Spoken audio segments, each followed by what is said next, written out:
Yeah, well, we've got some good news and some bad news.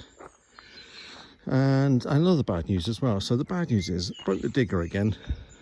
That's the bad news. The good news is, I know what's wrong with it.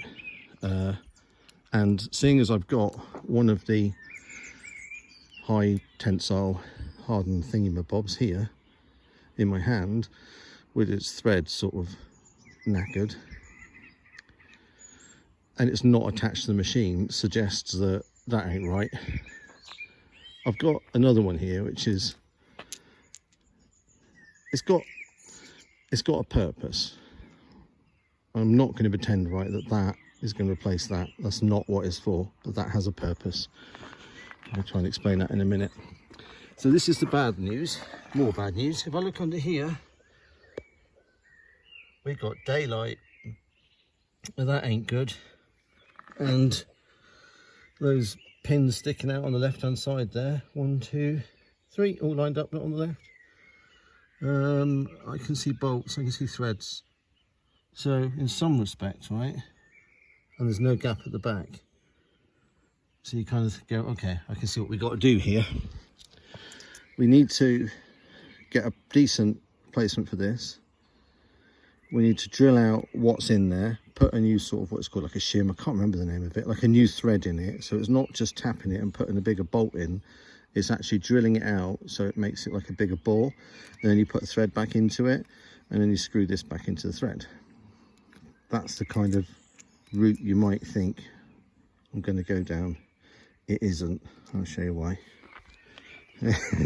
So I had bad news. It gets worse.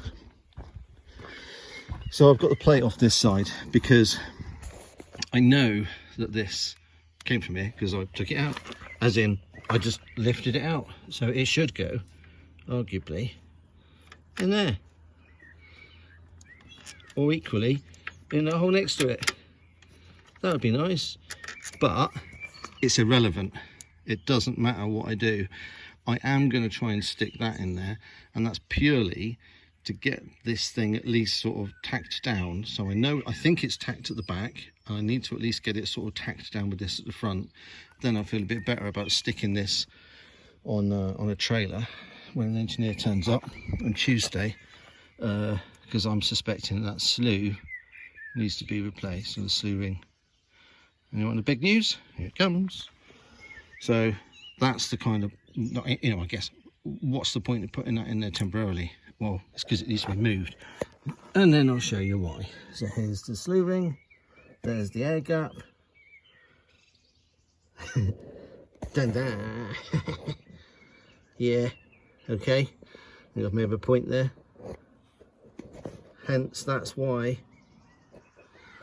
if I can get this to bite in there right now, that'll let me load it onto a trailer. That'll do. Moving it at the moment, I think it's actually got a bolt in place at the back. Where am I pointing? Right, so back there is actually flush with the bodywork.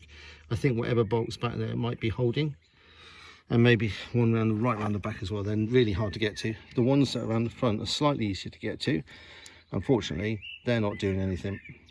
Threads are all just sort of pulled out. They're a bit crap, so hence that's why if I can get these to go in the front somewhere, at least one or two, it will pin the front so I can load this up. Anyway, that's what we're dealing with. Love it. Right, that's my that's Tuesday. Engineer coming out, because I really don't want to move it very far like this. If you want to know, you know, what it feels like to go on a fair ride, get in that thing at the moment and try and move it. It ain't fun, not at all.